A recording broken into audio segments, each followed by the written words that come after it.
नमस्कार जोहार, मैं राजू और आप देख रहे हैं 24 झारखंड न्यूज। चलिए जानते हैं झारखंड की सुबह से लेकर शाम तक की तमाम बड़ी खबरों को।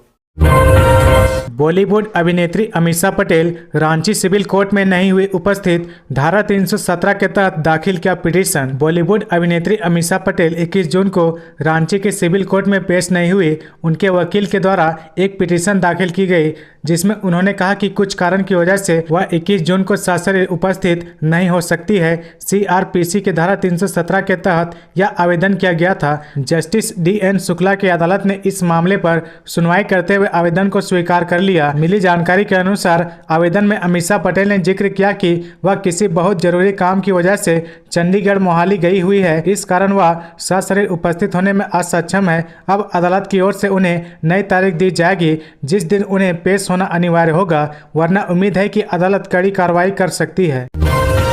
23 जून तक पूरे झारखंड में छा जाएगा मानसून, जमकर होगी बारिश, वज्रपात का भी अलर्ट जारी। झारखंड में मानसून की दस्तक के साथ ही मंगलवार को राज्य के अधिकांश हिस्सों में झमाझम बारिश हुई। इसके चलते लोगों को गर्मी से बड़ी राहत मिली है। हालांकि अभी मानसून पूरे राज्य में कायम नहीं हुआ है, कुछ इलाकों में प्री मानसून बारिश हो रही है। मौसम विभाग का अनुमान है कि 23 जून तक पूरे राज्य में मानसून कायम हो जाएगा। बारिश का असर यह रहा कि पलामू को छोड़ शेष इलाके में पारा 40 के नीचे पहुंच गया। सिर्फ पलामू में पारा 42 डिग्री के पास रहा। मौसम विभाग के अनुसार अगले 4 दिन में राज्य भर में मानसून का असर दिखने लगेगा। मौसम विभाग ने बारिश के साथ साथ राज्य में आंधी और वज्रपात का अलर्ट भी जारी किया है। गिरिडीह के RK महिला कॉलेज में इंटर की पढ़ाई चालू रखने की मांग को लेकर छात्राओं ने किया विरोध। गिरिडीह जिले के RK महिला कॉलेज में इंटर की पढ़ाई बंद किए जाने के विरोध में काफी संख्या में छात्राएं RK महिला कॉलेज पहुंची और कॉलेज के मुख्य गेट में तालाबंदी कर बीच सड़क पर बैठकर जमकर नारेबाजी की। छात्राओं की प्रमुख मांग थी कि RK महिला कॉलेज में इंटर की पढ़ाई बंद किए जाने के फैसले को वापस लिया जाए और कॉलेज में इंटर की पढ़ाई जारी रखा जाए। इस दौरान तमाम छात्राओं ने कॉलेज प्रशासन और सरकार के खिलाफ जमकर नारेबाजी की। रांची पटना वंदे भारत एक्सप्रेस सप्ताह में 6 दिन चलेगी। रांची पटना वंदे भारत एक्सप्रेस ट्रेन का परिचालन सप्ताह में 6 दिन होगा। इसका पूरा शेड्यूल जारी कर दिया गया है। 2 सफल ट्रायल के बाद यह ट्रेन नियमित परिचालन के लिए पूरी तरह से तैयार है और आगामी 27 जून को प्रधानमंत्री नरेंद्र मोदी के हाथों इसका उद्घाटन होगा। गौरतलब है कि पटना से हटिया स्टेशन के बीच वंदे भारत 6 स्टॉपेज पर रुकेगी। पटना के बाद ट्रेन जहानाबाद, गया, कोडरमा, हजारीबाग, बरकाकाना और मेसरा में रुकेगी। मिली जानकारी के अनुसार ट्रेन का पहला ट्रायल 12 जून को किया गया था और बीते रविवार को ट्रेन का दूसरा ट्रायल हुआ। इस ट्रेन के चलने से पटना से रांची की दूरी महज 6 घंटे में पूरी हो जाएगी। पहले 10 से 12 घंटे लगते थे। 22 जून को झारखंड आएंगे JP नड्डा, 2 लोकसभा सहित 10 विधानसभा सीटों पर निगाह। झारखंड में कल बीजेपी के राष्ट्रीय अध्यक्ष JP नड्डा का कार्यक्रम है। 22 जून को JP नड्डा गिरिडीह आएंगे। राष्ट्रीय अध्यक्ष के दौरे को लेकर प्रदेश बीजेपी का शीर्ष नेतृत्व सक्रिय है और तैयारियों को अंतिम रूप दिया जा रहा है। बताया जा रहा है कि JP नड्डा का गिरिडीह और कोडरमा लोकसभा सीट के साथ साथ 10 विधानसभा सीटों को भी साधेंगे। गौरतलब है कि नड्डा का गिरिडीह दौरा सिर्फ लोकसभा सीट को लेकर केंद्रित नहीं है। पिछले विधानसभा चुनाव में गिरिडीह की 6 विधानसभा सीटों में बीजेपी को सिर्फ 1 सीट पर सफलता मिली थी। यह पार्टी के लिए बड़ी चिंता है। JP नड्डा गिरिडीह दौरे पर जिले की 6 विधानसभा सीट सहित आसपास के 10 से 12 विधानसभा सीटों को भी साधने की कोशिश करेंगे। आगे बढ़ने से पहले अगर अभी तक आपने इस चैनल को सब्सक्राइब नहीं किया तो प्लीज सब्सक्राइब कर ले, जिससे आपको झारखंड की हर छोटी से बड़ी खबर की अपडेट आप तक पहुंचता रहे। झारखंड के मध्य विद्यालयों में सबसे अधिक इन विषयों के लिए होगी नियुक्ति। झारखंड के मध्य विद्यालयों में विज्ञान, भाषा और सामाजिक विज्ञान विषय में स्नातक प्रशिक्षित शिक्षकों की नियुक्ति होगी। इसमें विज्ञान विषय में सबसे अधिक व भाषा में सबसे कम शिक्षकों की नियुक्ति होगी। विज्ञान में 5008, सामाजिक अध्ययन में 5002 व भाषा में 4991 शिक्षक के पद हैं। इनमें से विज्ञान में 2470, सामाजिक अध्ययन में 2467 व भाषा में 2463 पद पारद शिक्षकों के लिए आरक्षित हैं। विद्यालयों में कक्षा 6 से 8 तक में स्नातक प्रशिक्षित शिक्षकों की नियुक्ति होनी है। विज्ञान शिक्षक के पद पर गणित, भौतिकी, रसायन शास्त्र, वनस्पति शास्त्र व प्राणी विज्ञान विषय से प्रश्न पूछे जाएंगे। सामाजिक अध्ययन में इतिहास, भूगोल, राजनीति विज्ञान, अर्थशास्त्र, समाजशास्त्र, लेखा शास्त्र व व्यापार अध्ययन विषय से प्रश्न पूछे जाएंगे। बारिश के बीच रांची के मेकोन स्टेडियम में 4000 लोगों ने किया योग। राजधानी रांची के मेकन स्टेडियम में विश्व योग दिवस मनाया गया। इस मौके पर रांची में करीब 4000 लोगों ने एक साथ योग अभ्यास किया। इस दौरान झारखंड के स्वास्थ्य मंत्री बन्ना गुप्ता, पेयजल विभाग के मंत्री मिथिलेश ठाकुर, राज्यसभा सांसद महुआ माझी, सांसद समीर उरांव, कांके विधानसभा के विधायक समरीलाल सहित कई गणमान्य लोग उपस्थित थे। विश्व योग दिवस पर रांची का मौसम भी सुहाना रहा। बारिश के बीच लोगों ने योग अभ्यास किया, यहां तक कि लोग छाता लेकर योग करते हुए नजर आए। ईडी ऑफिस पहुंचे कारोबारी विष्णु अग्रवाल, जमीन घोटाला केस में होगी पूछताछ। रांची में सेना जमीन घोटाला केस में पूछताछ के लिए कारोबारी विष्णु अग्रवाल ईडी कार्यालय पहुंचे। यह तीसरी बार है जबकि ईडी ने पूछताछ के लिए विष्णु अग्रवाल को तलब किया था। बताया जाता है कि रांची के चेसायार होम रोड स्थित 1 एकड़ और सेना के कब्जे वाली 4.55 एकड़ जमीन के फर्जी दस्तावेजों के सहारे खरीद बिक्री की जाँच कर रहे ईडी को विष्णु अग्रवाल के खिलाफ महत्वपूर्ण सबूत मिले हैं। केस में रांची के पूर्व DC Chhavi Ranjan, money laundering और अवैध खनन केस में जेल में बंद प्रेम प्रकाश और कोलकाता के कारोबारी अमित अग्रवाल को मुख्य साजिशकर्ता मानकर जमीन घोटाले की जांच कर रहे ईडी ने छानबीन के क्रम में पाया कि नामकुम में एक जमीन की रजिस्ट्री कराने के बाद विष्णु अग्रवाल ने निलंबित IAS अधिकारी छवि रंजन के लिए गोवा ट्रिप स्पॉन्सर किया था।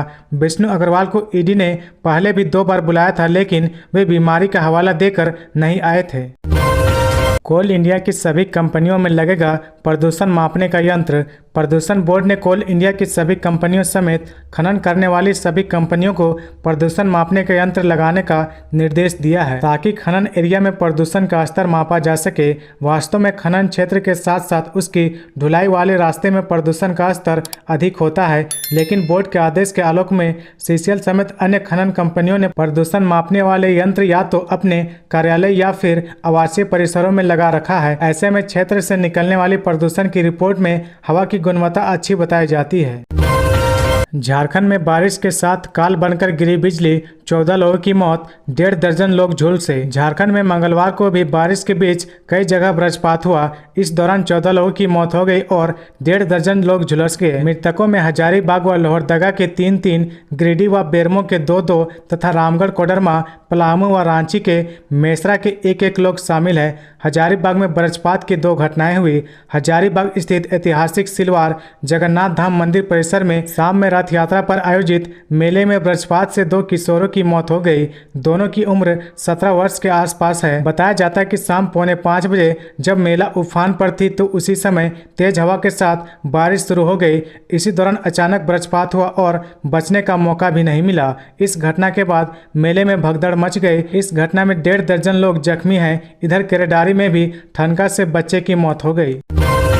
साहेबगंज में जादू टोना के नाम पर आधा दर्जन तंत्रिकाओं को ग्रामीणों ने बंधक बनाकर कर दी पिटाई, कई हुए बेहोश। साहेबगंज जिले के बोरियो में आज भी लोगों में अंधविश्वास जिंदा है। बोरियो थाना क्षेत्र के मंझुए गांव के सोगले टोला में एक ऐसा ही मामला प्रकाश में आया है। रात के अंधेरे में जादू टोना करने के आरोप में आधा दर्जन तंत्रिकाओं को ग्रामीणों ने रात भर बंधक बनाकर जमकर पिटाई कर दी। स्वर्ण रेखा परियोजना के चीफ इंजीनियर वीरेंद्र राम जिस बंगले में रहते थे वह हुआ सील। स्वर्ण रेखा परियोजना के निलंबित chief engineer Virendra Ram circuit house area के जिस बंगले में रहते थे उसे कोर्ट के आदेश पर मंगलवार को सील कर दिया गया। स्वर्ण रेखा परियोजना के अधिकारी यदि बकाया राशि का भुगतान नहीं करते हैं तो दोनों बंगलों को नीलाम किया जाएगा। अनूप कुमार राय स्वर्ण रेखा परियोजना के ठेकेदार हैं। उन्होंने परियोजना में काफी काम किया है, लेकिन काम के बदले राशि का भुगतान नहीं किया है।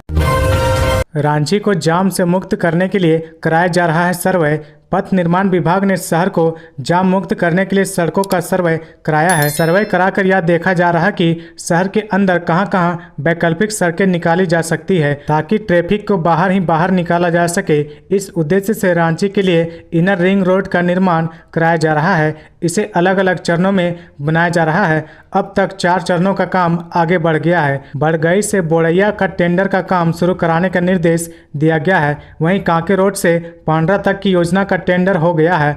खेलगांव से नामकुम पुल तक की योजना को भी स्वीकृति मिल गई है। बोड़ैया से कांके रोड की योजना को सर्वे कर सूची में शामिल कर लिया गया है। इन योजनाओं के बाद अब पथ सचिव सुनील कुमार ने आगे की योजनाओं पर काम करने का निर्देश दिया है।